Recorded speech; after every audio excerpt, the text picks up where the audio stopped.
And Dallas were another team, one of the many, many teams that that basically have tried to do absolutely everything humanly possible to stop Caitlin Clark.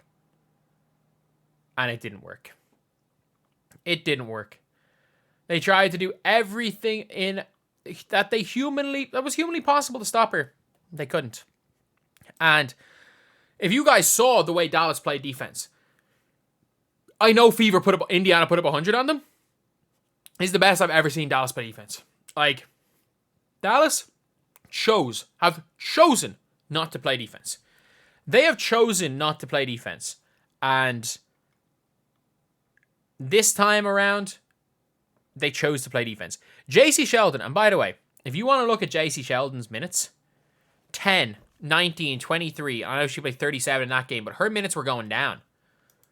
Uzun was playing more minutes. She played 2 minutes.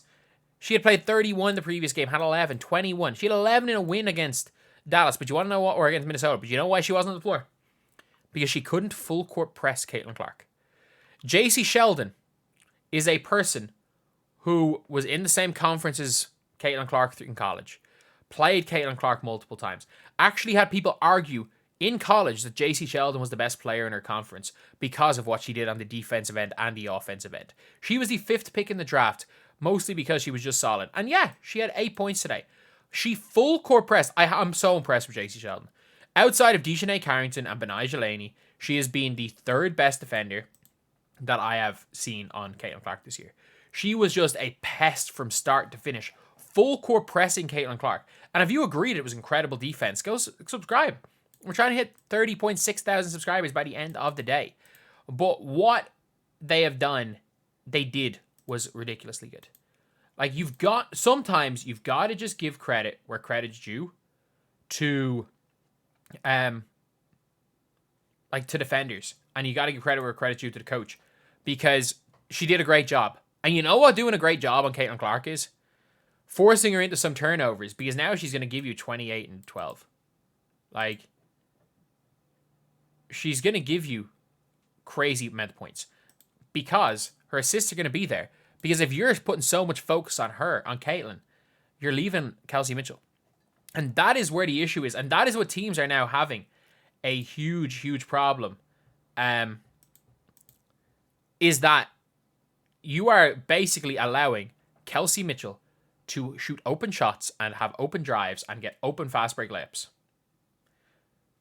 Because they're trying to stop this number 22 right here. And you can't. You can't. Kim Mulkey said it.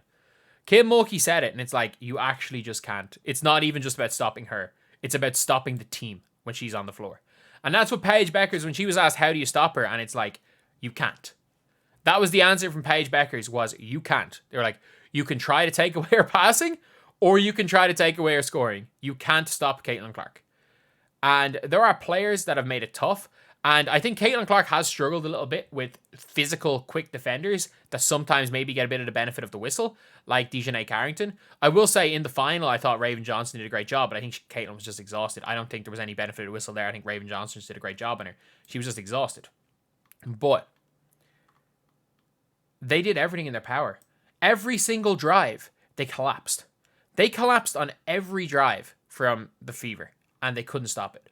Their defense was, we are going to try let anyone but Caitlin Clark beat us.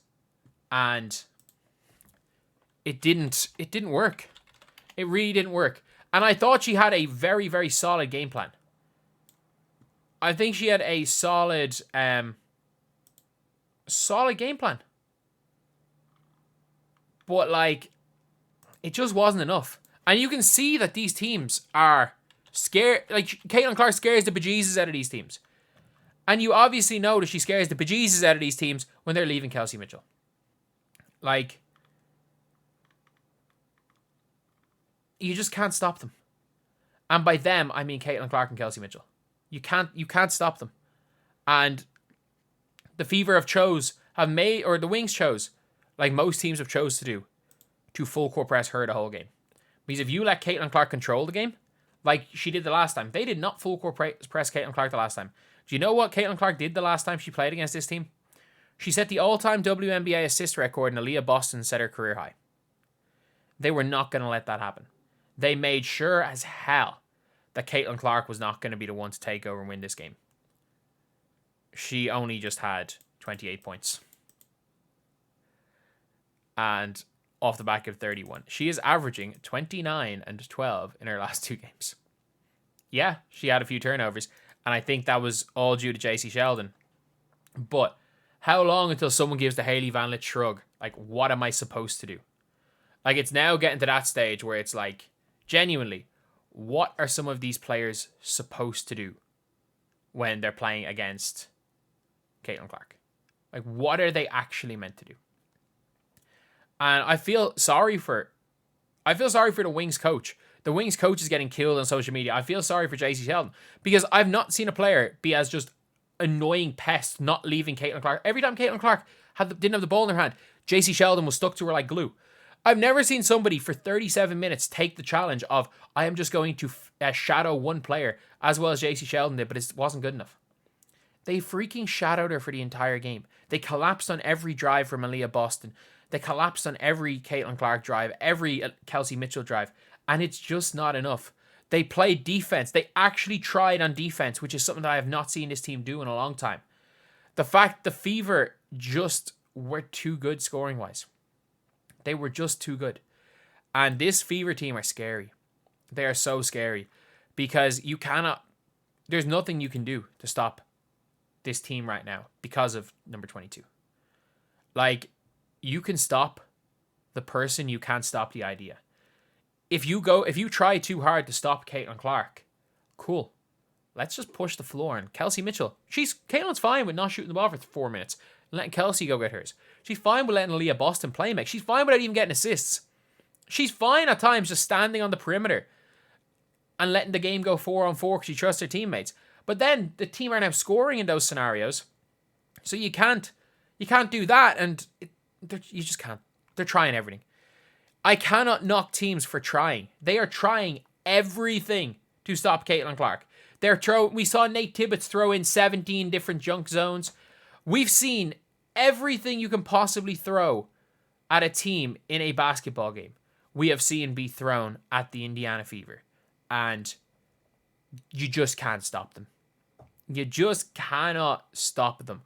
And as Teresa Weatherspoon said, the head of the snake is Caitlin Clark. As Rebecca Lobo said, Caitlin Clark just gets the ball to people in positions they're more comfortable. That she will make everything easier for everybody. And this is the reason why Caitlin Clark was so good in college. And this is why people thought, yeah, there's better defenders, but when she plays with better players. And at the start of the year, people were like, man, Iowa players could do better. And I actually simultaneously agree and disagree with that. I think the Iowa players playing that style. I think this is a style of play that if you get the right players, is unstoppable. Like, I'm sorry, imagine if Kate Martin is in there instead of Katie Lou Samuelson. Plays more defense, runs, and backs up Lexi Hull. She's getting the MPs. Go get Kate Martin. If you can add a Kate Martin, or you can just find players with high motors to put into this team, they're not going to win the championship this year. They might. They're probably not going to. I don't think there's going to be another team favored next year. And I don't see how Caitlin Clark is not the favorite for MVP next year. Not going to win this year, but I don't see anyone saying, by the way, Caitlin Clark is not all WNBA first team is crazy as well.